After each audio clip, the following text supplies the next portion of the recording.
সেই শিক্ষা পদ্ধতির সঙ্গে এখনকার শিক্ষা পদ্ধতি আমরা চাই বা না চাই আমূল একটা পরিবর্তনের মুখ পেয়েছে। সেই সব প্রেক্ষাপটে আমি আমার ছাত্রছাত্রীদের কয়েকটা দিক স্মরণ করে দিতে চাই। যেরকম আমরা যখন ছাত্র বা ছাত্রী ছিলাম তখন আমরা অনার্স এবং পাস এই পদ্ধতির সঙ্গে যুক্ত ছিলাম। এখন সেই পদ্ধতিটার বদলে মেজর এবং মাইনর হয়েছে। আগে আমি যখন ইতিহাস নিয়ে পড়েছি তখন আমার দুটো খালি পাস সাবজেক্ট নিতে হতো, আমি চাইলেও কিন্তু অঙ্ক বা ইকোনমিক্স নিতে পারতাম না। আজকে মেজর মাইনরের প্রেক্ষাপটে একজন ছাত্র বা ছাত্রী একটা বিষয়ে মেজর করলেও অন্য অনেক বিষয়ে মাইনর করতে পারবে। অর্থাৎ আমি আজকে ইতিহাস নিয়ে মেজর করলে সুযোগ থাকলে আমি একটা অঙ্ক নিয়ে মাইনর করতে পারবো, আমি আঁকা নিয়ে মাইনর করতে পারবো, আমি অন্যান্য ইকোনমিক্স নিয়ে মাইনর করতে পারবো, এমনকি সায়েন্সের সাবজেক্ট নিয়ে মাইনর করতে পারবো। কাজে এর ফলে আমি ইতিহাসের এক্সাম্পল দিয়ে বলছি, আজকে ইতিহাসের জগতে গবেষণার ক্ষেত্রে কোয়ান্টিটেটিভ ইতিহাস একটা বড় ব্যাপার হয়ে গেছে, কিন্তু আমি সেটা অংশীদার হতে পারবো না, কারণ আমি অঙ্কের জ্ঞান নেই। কিন্তু আজকের যে ছাত্র বা ছাত্রী যে ইতিহাসে মেজর করবে এবং অঙ্কে মাইনর করবে, সে কিন্তু সেই যে নতুন জ্ঞান ভান্ডার খুলে দিয়েছে কোয়ান্টিটেটিভ হিস্ট্রি, তার কিন্তু সেটা অংশীদার হতে পারবে। ঠিক সেরকম আজকে যে ফিজিক্সে মেজর করবে, কেমিস্ট্রিতে মেজর করবে, বা এমনকি ইঞ্জিনিয়ারিং এ মেজর করবে, সে যদি একটা সমাজ বিজ্ঞানের একটা মাইনর নেয়, সে কিন্তু নতুন যে আজকে একটা নতুন দিগন্ত খুলে যাচ্ছে, history of science, history of engineering, তার কিন্তু অংশীদার হতে পারবে। কাজে আমি আমার ছাত্রছাত্রীদের বলবো যে আজকে কিন্তু অনেক নতুন অপরচুনিটি চলে এসেছে, সেই অপরচুনিটিটা তোমরা কাজে লাগাবার চেষ্টা করবে। এটা মনে রাখবে যে আজকে খালি একটা সীমিত জ্ঞান নিয়ে পাশ করলে তোমার কিন্তু চাকরি পাওয়া খুব অসুবিধা হবে।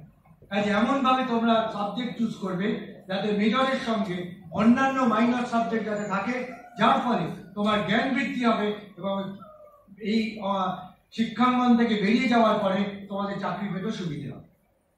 দ্বিতীয় কথা যেটা তোমাদের স্মরণ করে দিতে চাই, যেটা আমাদের সময় ছিল না, তোমরা আজকে একটা বিশ্বায়ন ও প্রযুক্তির যুগে বাস করছো। বিশ্বায়নের ফলে একটা দেশের সঙ্গে আরেকটা দেশের যেরকম অবারিত আদান প্রদান বেড়ে গেছে, একটা দেশের মধ্যে একটা প্রদেশের সঙ্গে অন্য একটা প্রদেশের আদান প্রদান বেড়ে গেছে, তার একটা ভালো দিক নিশ্চয়ই আছে। অন্যদিকে যেহেতু আমরা তথ্য প্রযুক্তির যুগে আমরা বাস করছি, সেহেতু কিন্তু আমাদের পঠন পাঠন পদ্ধতিতেও একটা আমূল পরিবর্তন এসেছে। এখন আমরা অনেক মেশিন বেসড লার্নিং এর কথা বলছি। একটা উদাহরণ দিচ্ছি, আমার ছাত্রছাত্রীর উদ্দেশ্যে বলছি।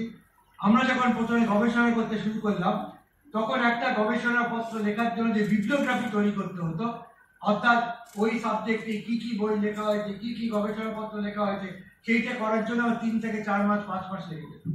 আজকে তোমরা কম্পিউটারের একটা ক্লিকে সেই বিবলিওগ্রাফিটা করতে পারবে। ঠিক সেরকমই আজকের ইনফরমেশন টেকনোলজির যুগে তোমাদের তথ্য ভান্ডার কিন্তু অনেক বিস্তারিত হয়েছে।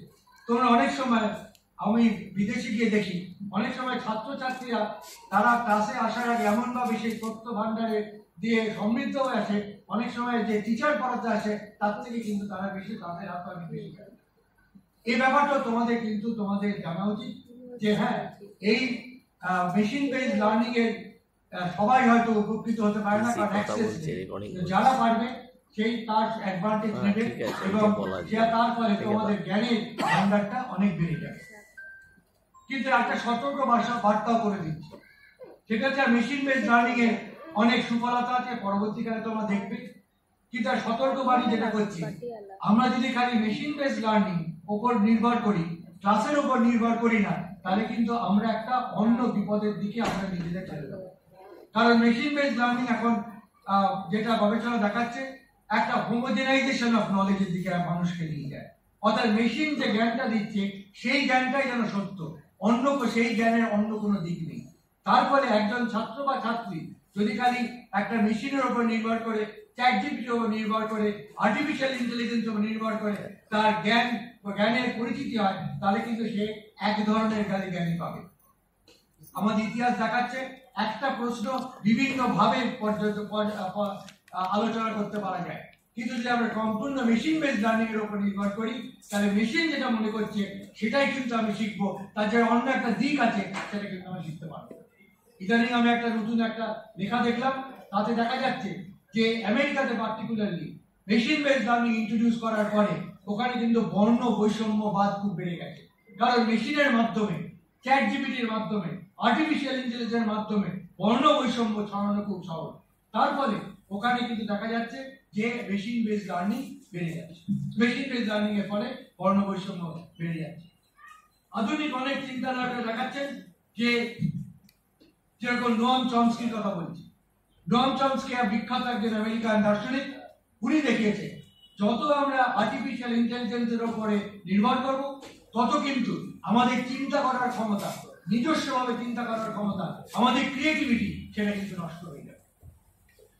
যখন রবীন্দ্রনাথ পাঠভবন প্রতিষ্ঠা করেছিলেন তাকে জিজ্ঞাসা করা হয়েছিল যে আপনি কি ধরনের শিক্ষা ছাত্রছাত্রীদের মধ্যে দিতে চান। উনি তিনটে কথা বলেছিলেন। উনি বলেছিলেন আমাদের এমন একটা শিক্ষা দেওয়া উচিত যাতে ছাত্র ছাত্রীরা নিজের মতো করে শিখতে পারে। দ্বিতীয়ত, আমাদের এমন একটা শিক্ষা দেওয়া উচিত যাতে ছাত্র ছাত্রীদের মধ্যে সহমর্মিতা বাড়ে। তৃতীয়ত, আমাদের এমন একটা শিক্ষা দেওয়া উচিত যাতে নাকি একজন ছাত্র আরেকজন ছাত্রকে, একজন ছাত্রী আরেকজন ছাত্রীকে সাহায্য করতে শেখে। আমার একটাই প্রশ্ন, যদি আমরা ক্লাসরুমের বদলে মেশিন বেস লার্নিং এর দিকে যাই তাহলে যে কথাটা রবীন্দ্রনাথ বলেছিলেন, যার ভিত্তিতে উনি শান্তিনিকেতন প্রতিষ্ঠা করেছিলেন, সেটা কি আমরা পারবো? হয়তো পারবো না। কাজেই মেশিন বেস লার্নিং নেব, আর্টিফিশিয়াল ইন্টেলিজেন্স থেকে সাহায্য নেব, কিন্তু তার সঙ্গে সঙ্গে যদি আমি প্রথাগত ক্লাসরুম টিচিং না করি তাহলে কিন্তু আমাদের জ্ঞান একটা ইনকমপ্লিট জ্ঞান হবে, অপর্যাপ্ত জ্ঞান হবে। এ কথাটাও কিন্তু ছাত্রছাত্রীদের মনে রাখা উচিত। আরেকটা কথা আমি ছাত্রছাত্রীদের বলতে চাই, তোমরা যে ক্যারিয়ারই চুজ করো, যেটা তোমাদের ভালো লাগবে সেই ক্যারিয়ারটা নেবে। মা বাবা কি বললেন, বাইরের পেশার, সেই পেশারের উপর কিন্তু তোমরা নথি স্বীকার করবে। সবাইকে তো ডাক্তার হলে চলবে না, সবাইকে তো ইঞ্জিনিয়ার হলে চলবে না, কাউকে তো গায়ক হতে হবে, কাউকে তো সাহিত্যিক হতে হবে, কাউকে ঐতিহাসিক হতে হবে, কাউকে তো অঙ্কনবিদ হতে হবে। একটা সমাজ তো এগোয় যখন বিভিন্ন ধরনের প্রযুক্তির মতো ভিত্তি করে একটা সাধারণ সব রকমের মানুষ তৈরি করতে পারে। কাজে এই যে এখন প্রবণতা হয়েছে, অমিতাভ আমাকে পার্ডন করবেন, সবাইকে ইঞ্জিনিয়ার হতে হবে, সবাইকে প্রযুক্তিবিদ হতে হবে, সবাইকে আইটি হতে হবে। আরে বাবা, ওই আর্টিফিশিয়াল ইন্টেলিজেন্স লেখার জন্য তো ক্রিয়েটিভ লার্নিং দরকার। সেটা তো অমিতাভ বাবুর থেকে আমি বেশি লিখতে পারবো, সেটা তো অমিতাভ বাবুর থেকে যে ইংরেজি শিক্ষক সে বেশি লিখতে পারবে। আমি যত ভুল জিনিস আইটিতে, যত জিনিস ভুল জিনিস আমি এআইতে লেখাবো, সেটা ছাত্রছাত্রী সেটাই তো শিখবে। কাজে আজকে বিদেশে যখন যাবেন তখন আপনি দেখবেন, আমি এই কদিন আগে ফিরে এলাম, দেখলাম যে ওখানে আবার নতুন করে সমাজ বিজ্ঞান, নতুন করে সাহিত্যের উপরে জোর দেওয়া হচ্ছে। এবং আমি দেখে এলাম আইবিএম, সেখানে একটা আমেরিকার বড় ইউনিভার্সিটিতে সেটা হিস্ট্রি, সোশ্যাল সায়েন্সের টিয়ার করতে, কারণ তারা বুঝতে পেরেছে খালি যন্ত্রের উপর যদি নির্ভর করি, সাহিত্য যদি চর্চা না করি, সমাজ বিজ্ঞানের যদি চর্চা না করি, অঙ্ক যদি চর্চা না করি, তাহলে কিন্তু একটা সমাজ রোবটে পরিণত। কাজে এটা তোমরা ছাত্রছাত্রীদের বলবো, তোমাদের যেটা ভালো লাগে, তোমাদের আইটি হতে হলে আইটি করো, ইঞ্জিনিয়ার হতে ইঞ্জিনিয়ার করো, কিন্তু যেটা ভালো লাগে সেটা করো। আমার মতে আজকে তোমরা যে প্রফেশনে নেবে সেই প্রফেশনে যদি তোমরা ভালো করো তাহলে চাকরির কোনো অভাব থাকবে না। এটা অনেক ফিল্ড আছে যেখানে লোক পাওয়া যাচ্ছে না, কারণ সেরকম যোগ্য লোক পাওয়া যাচ্ছে না। আরেকটা কথা আমি আমার ছাত্রছাত্রীদের সামনে তুলে ধরতে চাই, তোমাদের মতে কি উচ্চশিক্ষার কি উদ্দেশ্য হওয়া উচিত? অনেকেই বলল উচ্চশিক্ষা এমন একটা হওয়া উচিত যাতে আমি পাশ করে একটা ভালো চাকরি পাই। নিশ্চয়ই এটা আমার সামাজিক দায়িত্ব, যারা উচ্চশিক্ষা পরিচালনার সঙ্গে আছে। আমরা এমন ছাত্রছাত্রী তৈরি করবো যাতে তার শিক্ষার আগে না পার হয়ে মাথা তুলে দাঁড়াতে পারে, একটা ভালো চাকরি পাওয়া যেতে পারে। কিন্তু তার মানে এই কি উচ্চশিক্ষার মূল উদ্দেশ্য হবে ছাত্রছাত্রী তৈরি করবো যাতে তারা বাজার অর্থনীতি যেভাবে চলতে তাতে একটা ক্লগ ইন দ্য হুইল থাকবে? নিশ্চয়ই না। উচ্চশিক্ষার মূল উদ্দেশ্য হবে যেটাকে মার্থা নসবম, বিখ্যাত আমেরিকান সমাজবিজ্ঞানী, বলেছেন ইনক্লুসিভ সিটিজেন তৈরি করা, এমন নাগরিক তৈরি করা যেখানে নিজের কথা ভাববে না, নিজের ইউনিভার্সিটির কথা ভাববে না, নিজের দেশের কথা খালি ভাববে না, যে আমার ইউনিভার্সিটির বাইরে যে সমাজ আছে, দেশের যে বাইরে যে সমাজ আছে তার সম্বন্ধে চিন্তা করবে। আজকে জাতি গঠনের ক্ষেত্রে এমন এমন প্রশ্ন করবে যে প্রশ্নের উত্তর সে নিজে দিতে পারবে, এবং সেই প্রশ্ন উত্তর সঠিকভাবে দিলে আমাদের জাতিগত একটা নতুন পর্যায়ে নিয়ে যেতে পারবে। কাজে সুস্থ নাগরিক সমাজ তৈরি করা আমার কাছে উচ্চশিক্ষার মূল উদ্দেশ্য হওয়া উচিত। আজ আমি ছাত্রছাত্রীদের বলবো, তোমরা যে বিষয় পড়ো এইটুকু মনে রাখবে, তোমাদের একটা সামাজিক দায়বদ্ধতা আছে। আজকে তোমরা যে কলেজ বা বিশ্ববিদ্যালয়ে ঢুকবে, তার জন্য কিন্তু তোমাদের মনে রাখা উচিত, it is at the expense, যেটা নাকি পার্থবাবু বললেন, লার্জ নাম্বার অফ স্টুডেন্টস যারা কিন্তু স্কুলেও ঢুকতে পারেনি, কলেজ বা বিশ্ববিদ্যালয়ে ঢুকতে পারছে না। তাই জন্য তোমাদের একটা সামাজিক দায়বদ্ধতা থাকবে, তোমরা যে জ্ঞান এখানে লাভ করবে সেই জ্ঞানটা যাতে সমাজের কাজে লাগে। আরেকটা দিকে তোমাদের তুলে ধরতে চাই, ছাত্রছাত্রীদের বলছি, গ্লোবালাইজেশন খুব ভালো, বিশ্বায়ন খুব ভালো, কিন্তু বিশ্বায়নের ফলে অন্য একটা সভ্যতার সংকটের কিন্তু আমরা সম্মুখীন হয়েছি। এবং তোমাদের আমি একটি সভ্যতার সংকট সেটার প্রতি তোমাদের অবহিত করতে চাই। সাধারণ কিছু উদাহরণ দিয়ে বলতে চাইছি। আমরা যখন ছোট ছিলাম, যখন পড়তে শিখলাম, যেটা ইংলিশে বলে দ্য 3 R's, তখন আমরা কি দিয়ে শুরু করে পড়তাম? রবীন্দ্রনাথ দিয়ে, বিদ্যাসাগর দিয়ে, প্রেমচাঁদ দিয়ে, সুকান্ত দিয়ে, নজরুল দিয়ে। আজকে একজন শিশু সে যখনই পড়তে শিখছে, সে এগুলো না শিখে হ্যারি পটার স্পাইডারম্যান করছে। আমি হ্যারি পটার স্পাইডারম্যানের বিরোধী না, কিন্তু জানি না তোমরা ছাত্রছাত্রীরা একটা খবর দেখেছিলেন 3 বছর আগে, একজন 8 বছরের বাচ্চা সে স্পাইডারম্যানকে নকল করতে গিয়ে তার বাড়ির একটা দোতলার বারান্দা থেকে লাফ দিয়ে তার প্রাণটা খোয়ায়। এই উদাহরণটা আমি দিচ্ছি এই জন্য, আমরা যখন বিদেশের সঙ্গে আদান প্রদান করবো, নিশ্চয়ই তাদের কাছ থেকে শিখবো, কিন্তু কখনই আমরা এমন একটা জায়গায় নিজেদের নিয়ে যাবো না যাতে আমার নিজের সভ্যতা, আমাদের নিজের সাহিত্য, আমাদের নিজের কালচার সেটা কখনো ভুলে যাবো। আমাদের যে সহনশীলতার কালচার, আমাদের যে সহমর্মিতার কালচার, আমাদের যে বহুত্ববাদের কালচার, সেই কালচার যাতে আমরা কখনো না ভুলে যাই। সেই জন্যে মহাত্মা গান্ধী বলেছিলেন যে আমি আমার ঘরের দরজা জানলাটা খুলে রাখবো যাতে বাইরের হাওয়াটা এসে আমাকে নতুন করে চিন্তা ভাবনা করতে শেখায়, কিন্তু কখনোই এমন একটা অবস্থায় নিয়ে যাবো না যেটা নাকি আমাদের বাড়ির ভিতটা নষ্ট করে দেয়। আজকে কিন্তু আমরা সেরকম একটা সাংস্কৃতিক সংকটের সম্মুখীন হয়েছি। কাজে ছাত্রছাত্রীদের বলবো, বাইরে জিনিস নিশ্চয়ই শিখবে, বাইরে সাহিত্য পড়বে, বাইরে কালচার শিখবে, কিন্তু নিজের সাহিত্য, নিজের কালচার সেটা কখনো ভুলবে না। সেই জন্যই রবীন্দ্রনাথ বলেছিলেন, আমি তার কথা থেকে একটা উদ্ধৃতি দিচ্ছি। উনি লিখলেন, বিদেশি শিক্ষা, বিদেশি সভ্যতা আমাদের মনকে, আমাদের বুদ্ধিকে যদি অভিভূত করিয়া না ফেলিত, তবে আমাদের সামাজিক স্বাধীনতা এত সহজে লুপ্ত হইতে বসিত না। প্রবল ও বিচিত্র শক্তিশালী ইউরোপীয় সভ্যতা অতি সহজে আমাদের মনকে অভিভূত করিয়াছে। সেই মনই সমাজের মস্তিষ্ক। বিদেশি প্রভাবের হাতে সে যদি আত্মসমর্পণ করে, তবে সমাজ আর আপনার স্বাধীনতাকে রক্ষা করিবে কি করিয়া। আমার মনে আজকে কবিগুরুর এই বক্তব্যটা খুব গুরুত্বপূর্ণ। আরেকটা সত্য উদাহরণ দিচ্ছি। আমরা যখন ছোট ছিলাম, তখনও 25শে বৈশাখ রবীন্দ্র সদনে যেতাম। অনেকে হয়তো যাওয়া আসা করে যেত, এখনো তোমরা অনেকে যাও। 3 বছর আগে একটা বেসরকারি চ্যানেল যে সকল যুবক যুবতী রবীন্দ্র সদনে বসেছিলেন, তাদের দুটো প্রশ্ন করেছিল, রবীন্দ্রনাথ কিসের জন্য নোবেল প্রাইজ পেয়েছিলেন, কবে পেয়েছিলেন? 90% যুবক যুবতী সঠিক উত্তর দিতে পারে।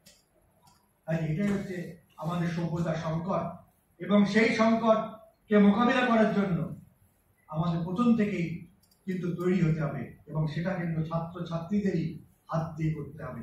অ্যালবার্ট আইনস্টাইন একবার বলেছিলেন, important thing is not to stop questioning. প্রশ্ন করতে কখনো বন্ধ করবে না, সবসময় প্রশ্ন করে যাবে, এবং সেই প্রশ্ন যদি তোমরা করতে পারো, চালিয়ে যেতে পারো প্রশ্নের তাগিদটা, তাহলে কিন্তু তোমরা নিশ্চয়ই নিজেকে সমৃদ্ধ করবে, সমাজকে সমৃদ্ধ করবে, দেশকে সমৃদ্ধ করবে, জাতি গঠনের ক্ষেত্রে যে সাংস্কৃতিক সংকটের কথা বললাম সেটা মোকাবিলা করতে সাহায্য করবে, আর কখনো নিরাশ হবে না। একবার হেলেন কেলারের নাম তোমরা নিশ্চয়ই শুনেছ। হেলেন কেলার বলেছিলেন যে একটা দরজা বন্ধ থাকলে সবসময় দেখতে হয় অন্য একটা দরজা খোলা আছে কিনা, সেটা সবসময় দেখবে। হ্যাঁ, সামনে হয়তো একটা দরজা খোলা রয়েছে, বন্ধ আছে, কিন্তু আশেপাশে অন্য দরজা খোলা আছে কিনা সেটা তোমরা দেখার চেষ্টা করবে, তাহলেই কিন্তু তোমরা এই নিজেরও এগিয়ে যাবে, দেশকেও এগিয়ে যাবে। যে কথাটা আমি শেষ করছি সেটা হচ্ছে, আজকে যখন আমরা নতুন শিক্ষা পদ্ধতির কথা ভাবছি, যখন নতুন শিক্ষা ব্যবস্থার কথা ভাবছি, তখন আবার আমাদের নতুন করে সঙ্গে সঙ্গে ভাবা উচিত যে কি শিক্ষা আমরা দেব। পদ্ধতিগত পরিবর্তন আসবে নিশ্চয়ই যুগের সঙ্গে, কন্টেন্টে পরিবর্তন আসবে নিশ্চয়ই যুগের সঙ্গে, গবেষণা ফরম্যাট নিশ্চয়ই পরিবর্তন আসবে যুগের সঙ্গে। কিন্তু এক্ষেত্রেও রবীন্দ্রনাথের কথা দিয়ে আমি তোমাদের বলতে চাই কি শিক্ষা হওয়া উচিত। রবীন্দ্রনাথ একবার বললেন, সুশিক্ষার লক্ষণ এই যে তাহা মানুষকে অভিভূত করে না, তাহা মানুষকে মুক্তি দান করে। কি সুন্দর কথা, তাহা মানুষকে মুক্তি দান করে। কাজে তোমরা যে বিষয়ের উপরে গবেষণা করো, যে বিষয়ে তোমরা উচ্চশিক্ষা অর্জন করো, দেখবে তোমরা যে জ্ঞানটা লাভ করছো, সে জ্ঞানটা যাতে মানুষের মুক্তি দানের দিকে যায়, তাহলে কিন্তু তোমরাও সফল হবে, যারা তোমাদের পড়িয়েছেন তারাও কিন্তু তাদের সাফল্য লাভ করবে। একই ক্ষেত্রে স্বামী বিবেকানন্দ বলেছিলেন যে আমাদের এমন একটা শিক্ষা দেওয়া উচিত which brings out the perfection in man। কাজেই একজন প্রত্যেক মানুষের মধ্যে নিজস্ব গুণ আছে, সেই গুণটা যাতে পারফেকশনের মধ্যে নিয়ে আসা যায়, সেটাই কিন্তু উচ্চশিক্ষার মূল উদ্দেশ্য হওয়া উচিত। সেই দিকে তোমরা কিন্তু লক্ষ্য রাখবে। একইভাবে বার্টন রাসেল, বিখ্যাত ওই ফিলোসফার, উনি বলেছিলেন, কোট করছি, education is not filling a vessel with water but rather as assisting a flower to grow in its own way. সুন্দর কথা। আর এই বালতিতে জল ভরলে হবে না, সেই জলটা দিয়ে এমন ভাবে গাছে দিতে হবে যাতে নাকি সেই গাছের থেকে একটা ফুল বেরোয়। সেরকম সর্বপল্লী রাধাকৃষ্ণন বলেছিলেন যে এমন একটা শিক্ষা আমাদের ছাত্রছাত্রীদের দেওয়া উচিত যার ফলে নাকি the student acquires a new spiritual being। সেটাও কিন্তু আমাদের মনে রাখা উচিত। অরবিন্দ ঘোষ, যিনি প্রথম প্রিন্সিপাল ছিলেন বেঙ্গল ন্যাশনাল কলেজ, যার সঙ্গে যাদবপুর বিশ্ববিদ্যালয় অঙ্গনভাবে জড়িত, উনি বলেছিলেন, তার লেখা থেকে কোট করছি, courage and love are the only indispensable virtues. Even if all the others are eclipsed or fall asleep, these two will save the soul alive। unquote।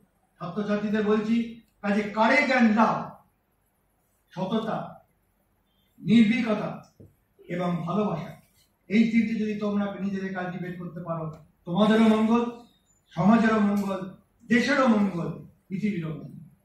Amartya Sen, যিনি প্রথম জীবনে শিক্ষকতা এই যাদবপুর বিশ্ববিদ্যালয়ে করেছিলেন, উনি বলেছিলেন, আমাদের এমন এমন এডুকেশন দেওয়া উচিত that makes us the human beings we are, that makes us the human beings we are। যেমন একটা আমাদের শিক্ষা প্রদান করা উচিত যে শিক্ষা প্রকৃত মানুষ তৈরি করে। যাদবপুর বিশ্ববিদ্যালয় একটা ঐতিহ্য। আজকে তোমরা যাদের সন্তানরা ভালো করছে, হয়তো যাদবপুরে পড়বে না, কিন্তু তোমাদের বাড়ির যে ঐতিহ্য, সেই ঐতিহ্যটা ধরে অমর্ত্য সেন যেটা বলেছেন, প্রকৃত মানুষ তৈরি করা, সেই মানুষ তৈরি করার পথে তোমরা কিন্তু সহযোদ্ধা হবে, এটা আমি আশা করছি। কাজেই যেটা আমি বললাম যে আমরা যতই নতুন পদ্ধতি আনি শিক্ষাদানের ক্ষেত্রে, যতই নতুন নতুন মেশিন বেস লার্নিং আনি, যতই নতুন নতুন এআই আনি, তাহলে আমি মনে করি উচ্চশিক্ষার মূল উদ্দেশ্য হবে মানুষ তৈরি করা, কারিগর তৈরি করা, সমাজ গঠনের কারিগর তৈরি করা। এবং এক্ষেত্রে যাদবপুর বিশ্ববিদ্যালয়ের একটা বিশেষ যে দায়িত্ব আছে, এই দায়িত্ব স্মরণ করেই আমি বক্তব্য শেষ করছি। 14ই আগস্ট 1906 বেঙ্গল ন্যাশনাল কলেজের ইনগুরাল ফাংশন হচ্ছে। এই বেঙ্গল ন্যাশনাল কলেজকে কেন্দ্র করে যাদবপুর বিশ্ববিদ্যালয় প্রতিষ্ঠিত হয়েছে। এবং এই 14ই আগস্ট 1906 যখন এই বেঙ্গল ন্যাশনাল কলেজে ভিত্তিপ্রস্তর স্থাপন করেছিলেন, তখন রবীন্দ্রনাথ বলেছিলেন, তার কথা থেকে আমি বক্তব্য তুলে ধরেছি, এমন দুর্দশার দিনে এই জাতীয় বিদ্যালয় আমাদের বিধিদত্ত শক্তি সঞ্চয়ের একটি উপায় স্বরূপ হিসেবে আবির্ভূত হইয়াছে। দেশের মহত্ব এইখানেই স্বভাবতই আকৃষ্ট হইয়া বাঙালি জাতি চিরদিনের সম্বলের মতো এই ভাণ্ডারে রক্ষিত এবং বর্ধিত হইতে থাকবে।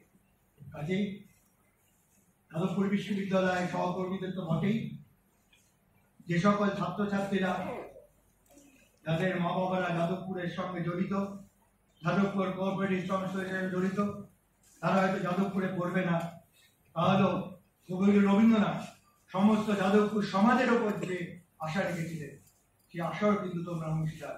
আশা করব সেই আশা কার্যে পরিণত করতে তোমরা সাহায্য করবে, তোমরা যোগদান করবে সেই প্রসেসে, যাতে নাকি তোমরা নিজেরা একজন নির্ভীক সমাজ সচেতন মানুষ হিসেবে তৈরি হও এবং সমাজের কল্যাণের প্রতি। ধন্যবাদ।